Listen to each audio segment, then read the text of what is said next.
Monseigneur Jean-Luc Bonin, bonjour. Bonjour. Vous êtes évêque du Havre et vous êtes aussi encore président du Conseil Famille et Société, conseil épiscopal donc qui publie un ouvrage ces derniers jours, un ouvrage intitulé « Tous utiles, tous acteurs, éléments de réflexion et de discernement pour un dialogue sur le travail, l'emploi, l'activité ». Alors un titre long qui lui-même déjà dit beaucoup de choses. À qui s'adresse cet ouvrage, Monseigneur Bonin? Ça s'adresse bien sûr aux catholiques pour cette question du chômage qui était au cœur quand même de la crise sociale que nous traversons, mais ça s'adresse aussi largement, comme selon l'expression consacrée, les hommes et les femmes de bonne volonté, autant des responsables publics que des militants de la vie associative et tous ceux qui se sentent en solidarité avec les personnes privées d'emploi. En octobre 2016, les évêques du Conseil permanent ont publié un ouvrage qui s'intitulait « Dans un monde qui change, retrouver le sens du politique ». C'est un ouvrage qui se voulait être un signal dans le climat politique où nous sommes. Cet ouvrage-là, celui-ci, Tous utiles, tous acteurs, s'inscrit aussi dans cet esprit. Oui, puisque le document du Conseil permanent mentionnait la question, le grave problème du chômage qui est de l'ordre du scandale. Enfin, on a 3 millions de personnes qui sont durablement écartées d'un emploi et qui ont ce sentiment d'inutilité sociale. Donc le Conseil Famille et Société s'est mis au travail pour chercher à changer de regard sur cette question du chômage. Alors c'est un petit ouvrage qui dresse un constat réaliste de ces difficultés que rencontrent ces personnes dont vous venez de parler.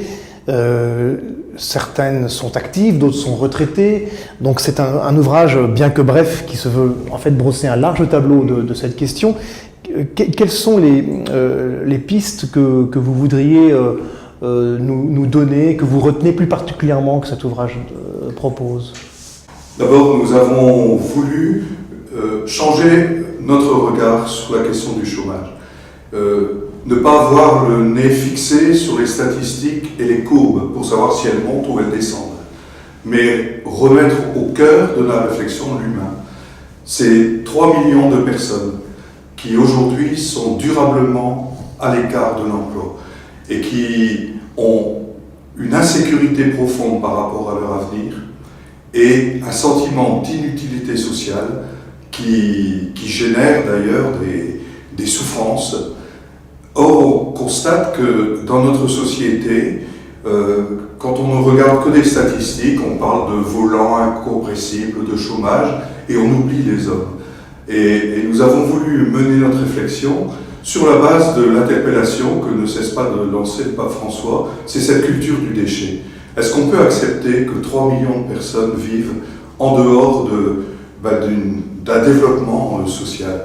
Alors bien sûr, c'est amener à réviser notre regard, à retrouver non pas une société de plein emploi, on dit que c'est pas possible de penser une société du plein emploi, mais une société de pleine activité.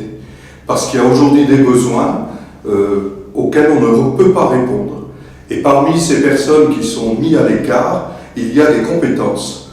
Alors on s'est beaucoup inspiré de l'expérience qui est menée dans quelques régions de France de territoires zéro chômeur de longue durée, où on cherchait à mettre en place un recensement des besoins d'aide à la personne, besoin de prendre soin de l'environnement, et des compétences parmi les gens qui étaient écartés de l'emploi.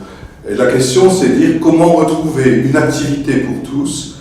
Alors bien sûr, ça change toute la réflexion, comment financer et comment vivre la protection sociale en déconnectant la solidarité sociale avec le revenu d'un salaire.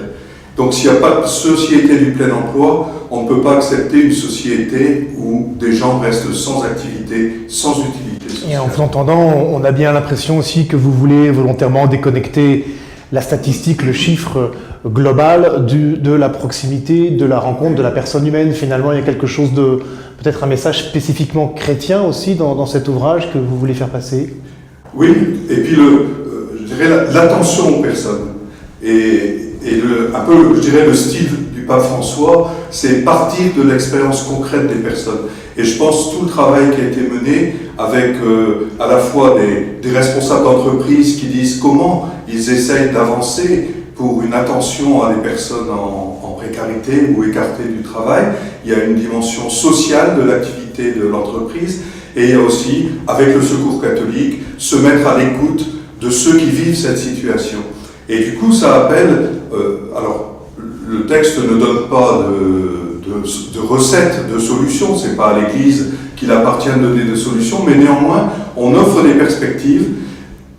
Au niveau de l'État, il y a des choix à faire, au niveau de la fiscalité, au niveau des fonds pour la formation, qu'il faut peut-être mieux réorienter, au niveau de la société civile, comment les besoins sociaux vont pouvoir être pris en compte et comment on va faire la jonction avec les personnes qui ont des compétences et qui peuvent retrouver un sentiment d'insertion sociale et économique.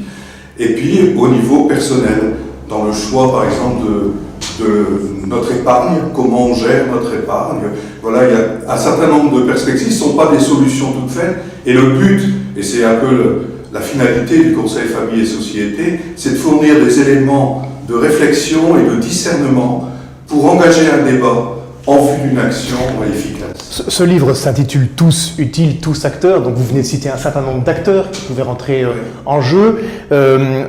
Les lecteurs de ce petit livre, on va revenir aussi sur le format parce qu'il est intéressant, vous les invitez aussi à quelque chose, chacun d'entre nous, ceux qui vous regardent aujourd'hui, qui vont aller acheter ce petit livre dans la librairie, chacun peut agir, c'est ça aussi le message?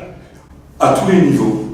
Au niveau d'une association, dans un quartier ou dans une zone rurale, partout où des besoins sociaux ne sont pas pris en compte, il y a des gens dans l'inactivité qui ont des compétences qu'il faut pouvoir recenser et tout le monde peut être opérateur pour mettre en rapport ses besoins et ses compétences. Voilà. C'est ça, tous utiles, tous acteurs, et de l'État, au niveau des collectivités locales, au niveau des associations et au niveau des choix de vie de chaque citoyen. Alors ce petit livre qui fait à peine 60 pages, il est publié chez Bayard, chez Le Cerf, chez MAM, ce qu'on appelle la coédition. On travaille avec la conférence des évêques, travaille avec la coédition. Il est volontairement petit format, peu de pages. Vous avez voulu faire quelque chose qui soit pratique et diffusé, lu. C'est pas un traité sur le travail, quoi. Bien sûr, et puis il y a des renvois vers l'encyclique du pape Jean-Paul II sur le travail.